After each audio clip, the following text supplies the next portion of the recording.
what I would say in my adult life is that I realized because of where I was coming from, I felt like I was an underdog. I was not going to make it in life, and I required to be very diligent, determined, and have discipline. So I really worked at that time.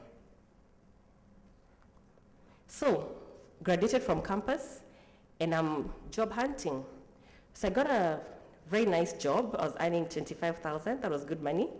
And it was a professional services firm. It was actually an audit firm. I was only there for 6 months, so it's not on my CV if you have to look for it. But what I realized was that there were two kinds of people who were recruited to work for that audit firm. There were those people who had done CPAs, and they went to be auditors and all that. And there were us, so I think there were 4 of us, who had done a Bachelor of Education and were being recruited to be personal assistants to the partners there. And I remember going to work, and the first day, induction, day number 1, we were told, do not think that you will cross to audit or tax. This is your career. Even if you do not think that because if you go to school, you'll be able to cross and become an accountant, this is a career path you've chosen. You will become a personal assistant, and we were shown a long line of personal assistants that had been in the business for over 15 years. So I was like, okay, food for thought, 25,000 is not bad money. So I decided to work. So imagine every morning we would walk through the reception, and the people in my class, maybe if I was in class with somebody who had done a Bachelor of Education degree, but did a CPA, had a CPA qualification, they basically would go through the same entrance, but then they're on their way up to a professional career. For me, I was going down the other way to be a personal assistant for the rest of my life. That's how life was. So at that point, I thought to myself, I said, you know what? I'm in trouble again. How could I have gone to campus? And I mean, with no offense to anyone who's a personal assistant, but this is my story. How could I have gone to campus, gone to the same class with these guys, because some education courses were shared. We hustled together in campus, and then somebody tells me that I cannot make it. No, I'm sorry. I disagree with that. I am going to fight in this jungle. So what I decided to do was to look for an opportunity. It did not matter whether the opportunity had money. I was going to look for an opportunity that would change my career. So the first thing I did was that I signed up and started doing what you call, they were called CPS. I think the course is still there. Certified Public Secretary. But with that, you do a bit of, some of the papers I sat for were financial management, tax, law, and so on. So I decided to do that to kind of put a business angle to my degree, and I started that course. So I did section 1, section 2, I skipped section 3 because I thought it was a bit difficult. I did section 4, then I decided to come back to section 3 at some point. But again, here I was trying to pursue a business qualification because I had been told so many times that because you've done a Bachelor of Education degree, you'll not make it. So I did CPS 1, 2, and 4. Coincidentally, I was best student nationally on all the papers that I sat for. So what is this thing that I'm being told that I cannot make it? Anyway, let me digress a bit. ISPAC wrote me a letter, and they said that congratulations for being the best student nationally. We're giving you a token of, I think it was about 500 bob. So I got the first letter, which was for section 1. I ignored. I was like, I go all the way to Upper Hill, and that time Upper Hill was so far, to pick 500 bob, and they're not going to give it to me in cash. It was going to be a check. I bank it, and I think that time you'd be charged 100 bob to clear a check. I was like, you know what, it's all worth it. So the second time I got a check, I got the award, I got a check again of 500. I said, I'm not going to pick it up. In fact, they were not even posting it. They wanted me to pick it up. So I said, to hell, I'm not picking it up. So the third time I got an award, I got a call. I think he was the CEO of ISPAC then, I can't remember his name. And he asked me, why aren't you picking your checks? So I told him, with due respect, the letter is enough for me to get recognized. I don't even need to pick the cash because I have a letter signed by you saying congratulations, you're the best student nationally. I don't need the money. Anyway, cutting the long story short, the value of my award was changed from 1,500 for the 3 papers to 7,500, and I took a bus and I went to Upper Hill. I picked my check and I banked it, and after that I did my hair, I bought clothes, what a young person could do. So that's me. I always negotiate for something better. Anyway, so at that point I decided, you know what, I'm going to look for an opportunity where I could get some experience rather than pursuing money. So what did I do?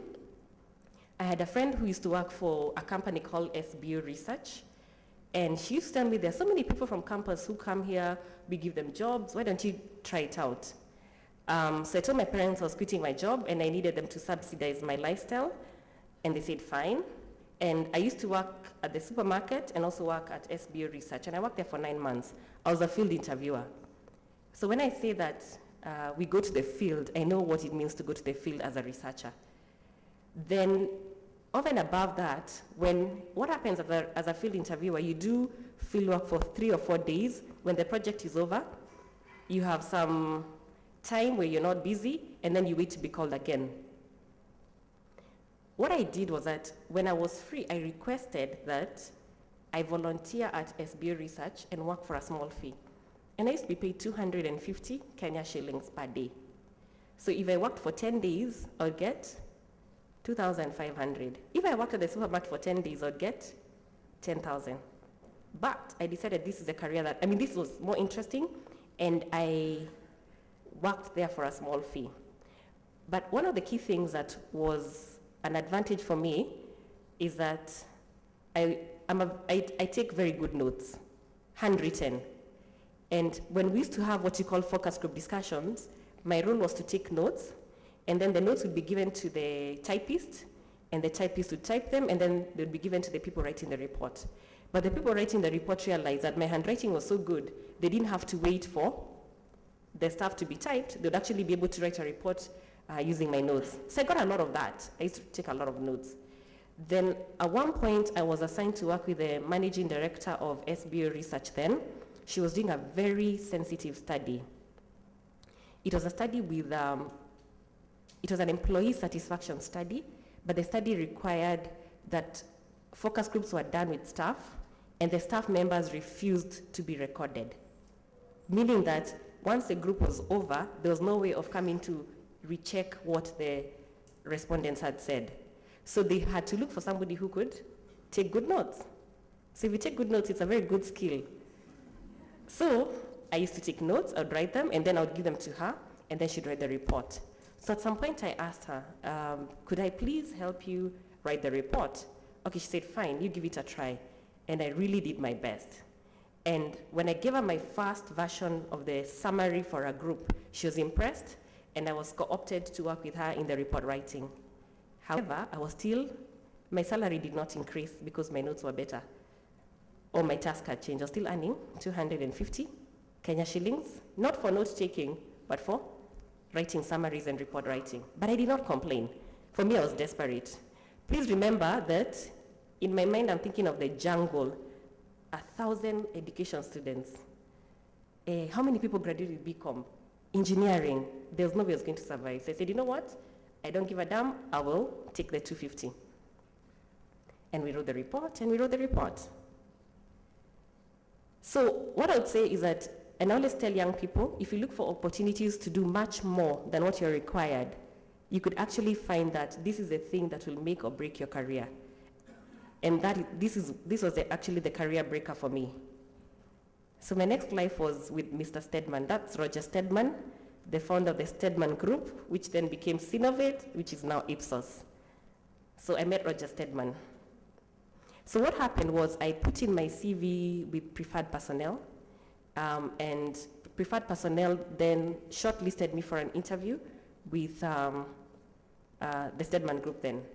When I went for the interview, I actually was in the same interview panel with my colleagues at Kenyatta University and Nairobi University who had a BCom degree.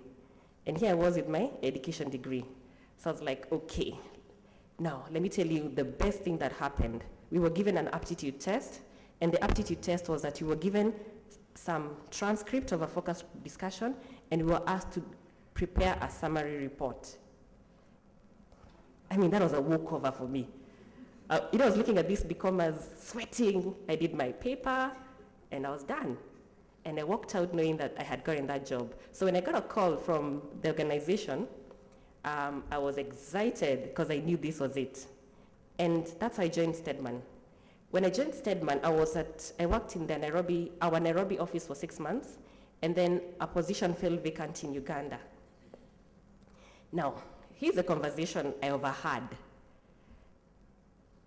Let me backtrack. So I was offered the job to be a research manager and move to Uganda.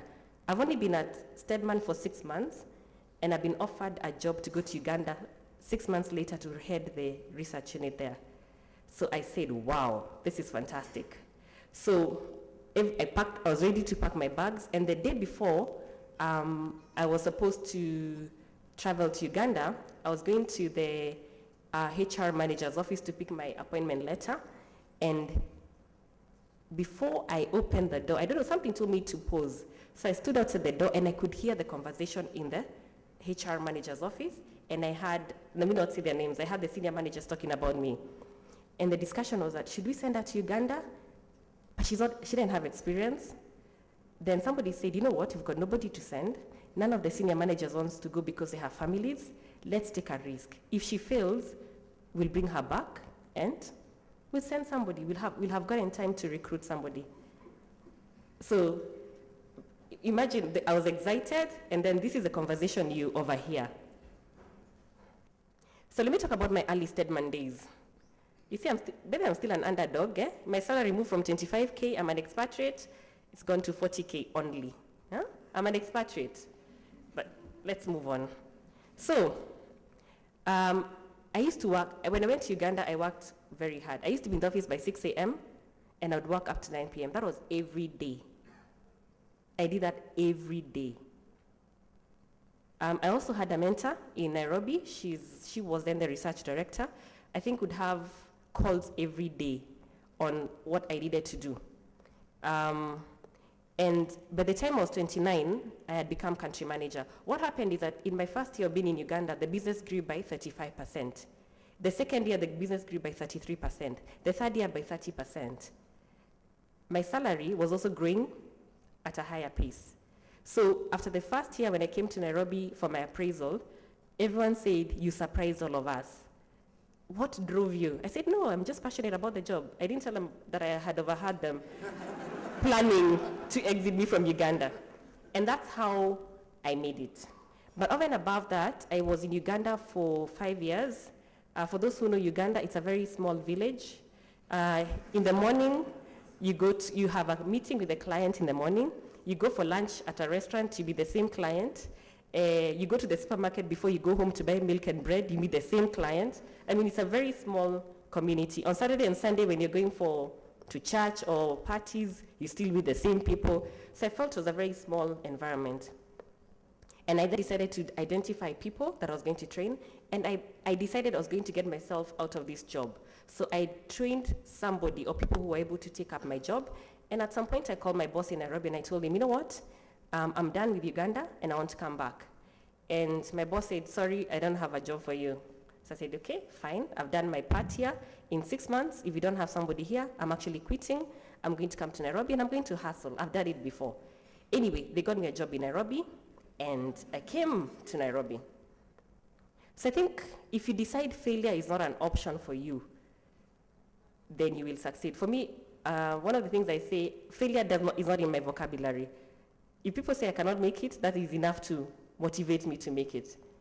And hard work. Honestly, if I wish I could work as hard as I did then in 1999, 2000, I think I would be a millionaire. But I think age has caught up with me.